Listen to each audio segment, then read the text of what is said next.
Namaste everybody. My name is Yogi Breathing and I am your pranayama teacher. We are going to learn the pranayama techniques, the different breathing techniques in pranayama sessions. I hope you enjoy it. I hope you learn new things. Namaste. Namaste everyone. Welcome to the pranayama session. Sit comfortably and let's start this session with the chanting of Om together. So sit comfortably, keeping your spine straight and gently close your eyes.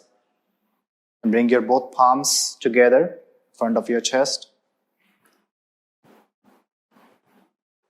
Inhale.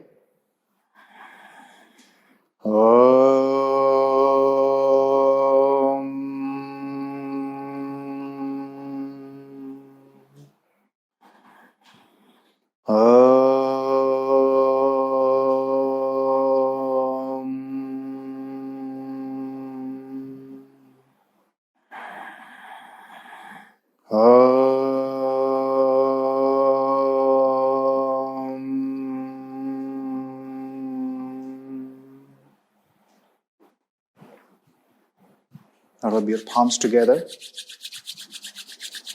Place the palms over your eyes. Gently release your both palms down and softly open your eyes. Now today we have got a topic of this beautiful technique once again, Bhastrika. So this is known as kind of intensive practice of pranayama. Bhastrika, you can always start once you feel, familiar with Kapalabhati, once you are doing that comfortably, because here also you need like the elongation of your breath.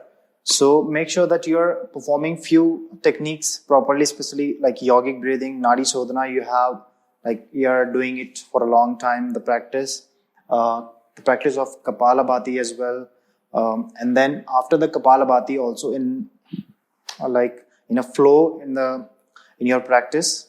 So you can keep it after Kapalabhati. If you're not little comfortable with Kapalabhati, then you can do firstly the counter of Kapalabhati, any kind of cooling pranayama. Then after that you can perform Bhastrika. So it will again counterbalance. So the benefits of this practice, there are some benefits. So it is said that in these kind of deep breathing practices, if it is like the yogic breathing, alternate nostril breathing, here also Bhastrika. So in these kind of breathing, we always take 10 times more oxygen in on our body as compared to the simple and ineffective breathing. And since we are not used to of performing regulated breathing, so it is very important, and it helps us to carry more oxygen inside and to throw more CO2 out.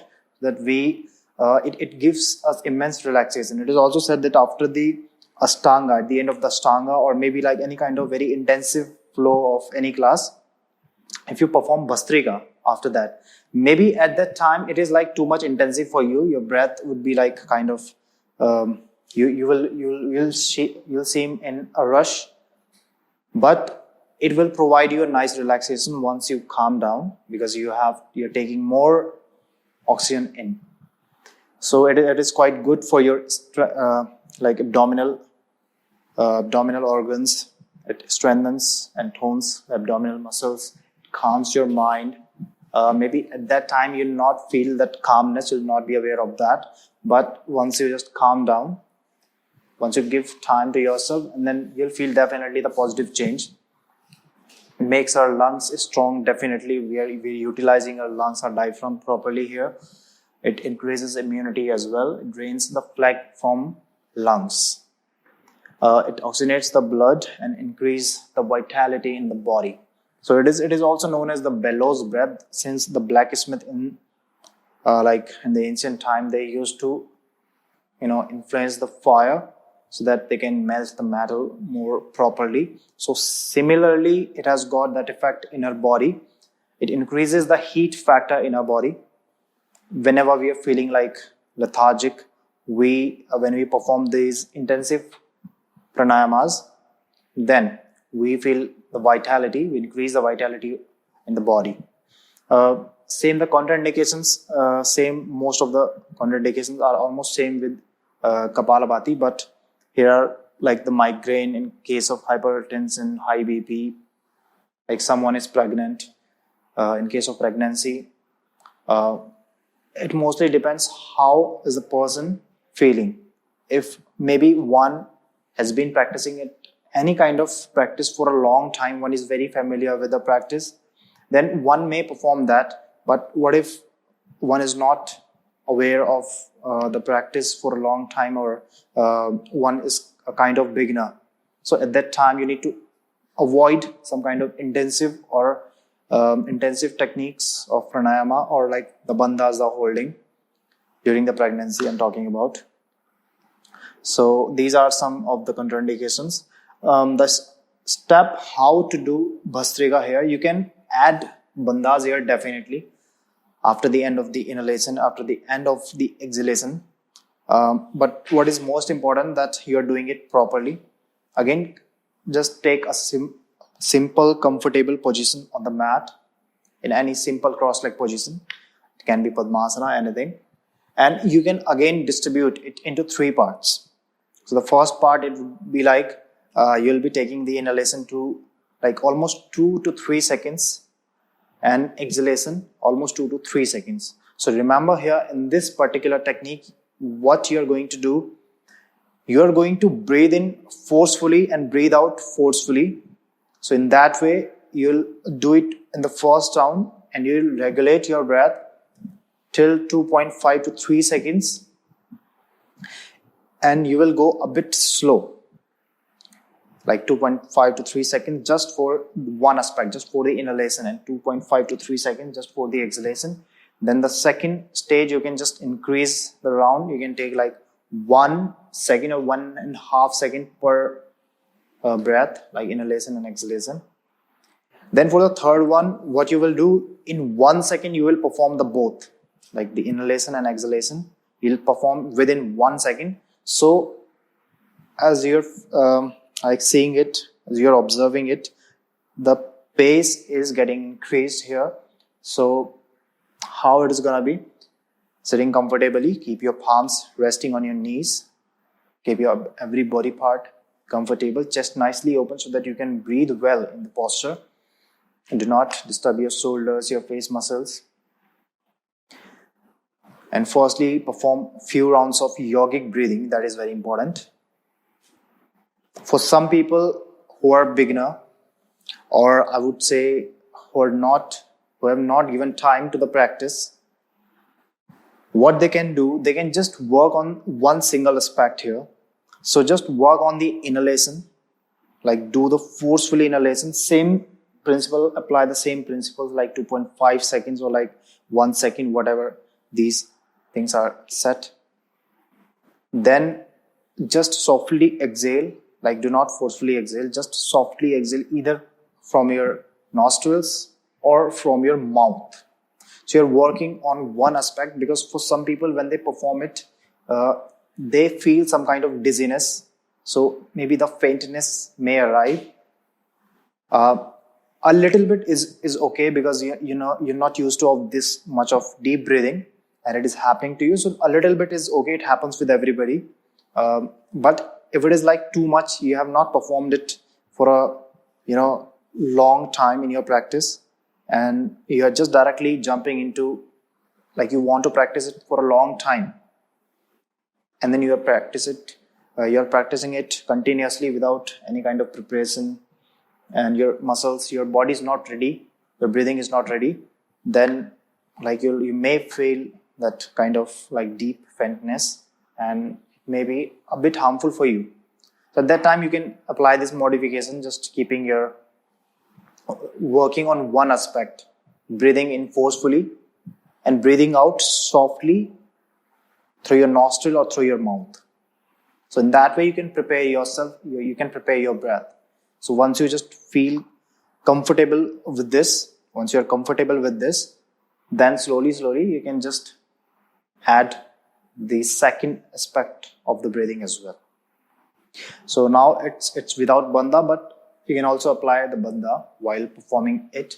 After the end of the inhalation, you can apply the Mula bandha, Udhyana bandha, and Jalandhar bandha. Always, whenever you're going to apply these locks, always try to firstly apply bandha, like after the end of the inhalation, and firstly release all the bandhas, then exhale, right? So that is a right way to perform. But again, like in these pranayamas, you have to keep everything, like your diet, your lifestyle, your asana practice, everything very consistent.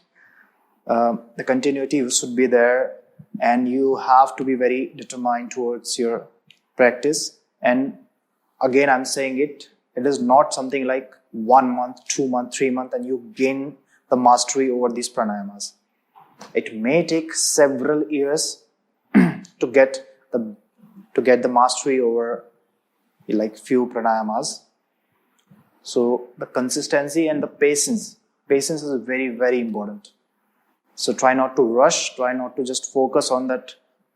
I'm just going to complete all this and I'm going to become something like I'm going to reach at that point of time. Planning is good, but just adapt the gentle procedure. Be very, very gentle towards this practice. Otherwise, your lifestyle is quite different. We're not used to of these effective techniques of the breathing. And we are just practicing all together, without much change. We are not giving time. So you can imagine you're doing something which you're not familiar with, like randomly. You're not even preparing yourself. So you can imagine what kind of drawbacks it can have to your body, to your breathing, to everything like related to your body. So make sure. So how it is going to look like, just sit comfortably, close your eyes, keeping your spine erect, tall.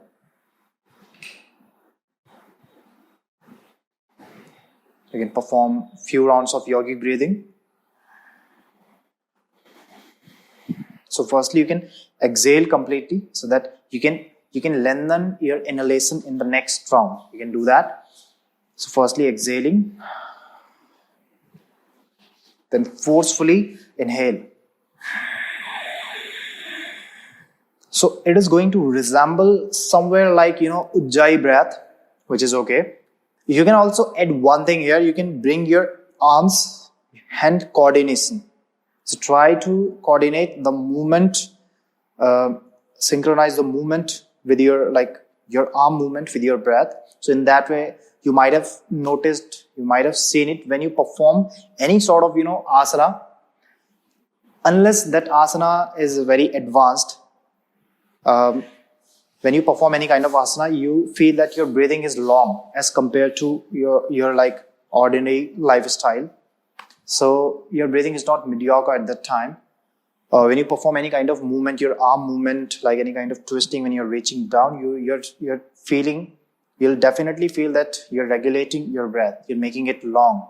The length is there, good length. So similarly, you can synchronize the arm movement with this. So bringing your both arms in front of your body, and then as you inhale, you can lift your arms up with the bending elbow, even like with the straight. So in that way, you can expand your lungs very nicely, and that will allow you to carry more air in an effective way. And then as you exhale, you'll bring the arms down. So make sure when you're inhaling, you're puffing your belly out. You're like a balloon. And when you're exhaling, you're sucking your belly in. So try to let that happen naturally. Try not to exaggerate that too much, but try to let it happen naturally, right? So here, making that noise.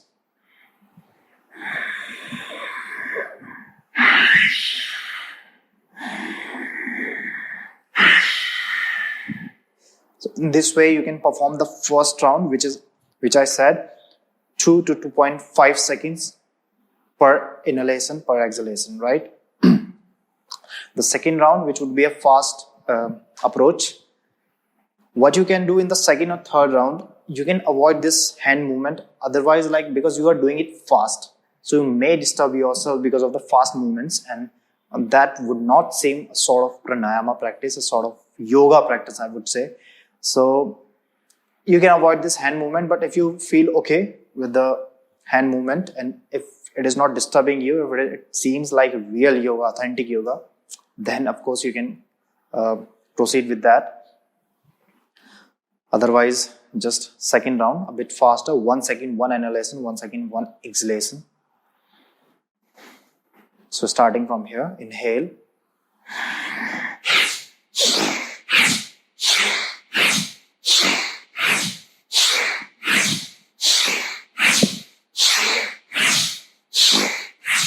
So in that way, right? One thing I would like to share here, if your breath is not even, like there are like Surya Vedi, Chandra Vedi, for the balance among your breathing, among your nostrils, so that you can keep your both nostrils flowing at the same time. Otherwise, what will happen in Kapalabhati or here, you will be working on your one nostril more. One nostril will be like, one nostril will be dominated. So you'll be working on your one nostril, which is not a good idea. So always before this, make sure that you have performed already alternate nostril breathing, or this like Surya Vedi, Chandra Vedi. Then after that, when your breathing is equal, then you can do this. Now the third round, again, you will do more fast, like 1 second, 1 inhalation and exhalation together. So like kind of fast, what I mean to say. So doing it again without the handing movement. I always prefer to practice it in the second or third round without the hand movement, so that I can not get distracted. I cannot get disturbed with my, like these kind of movements. So again, inhaling, puffing your belly out forcefully.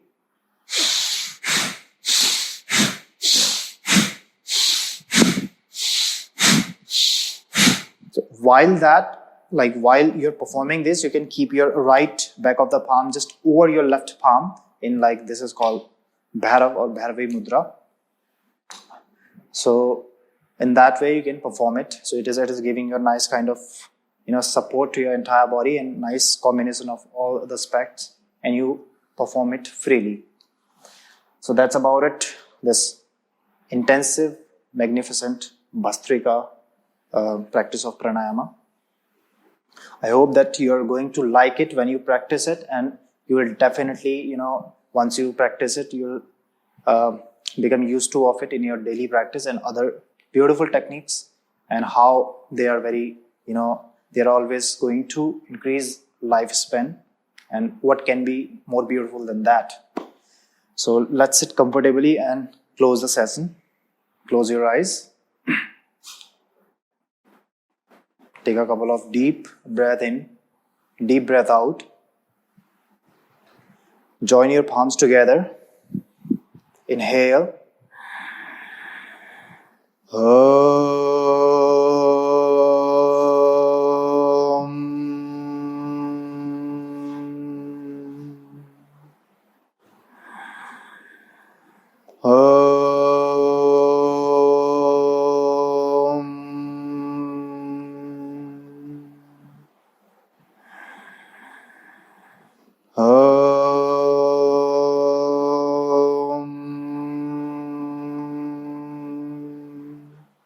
Shanti, Shanti, Shanti. Rub your palms. Place your palms on your eyes. Release your palms down gently. Open your eyes. I see you in the next session. Until then, be happy. Enjoy your life. Namaste.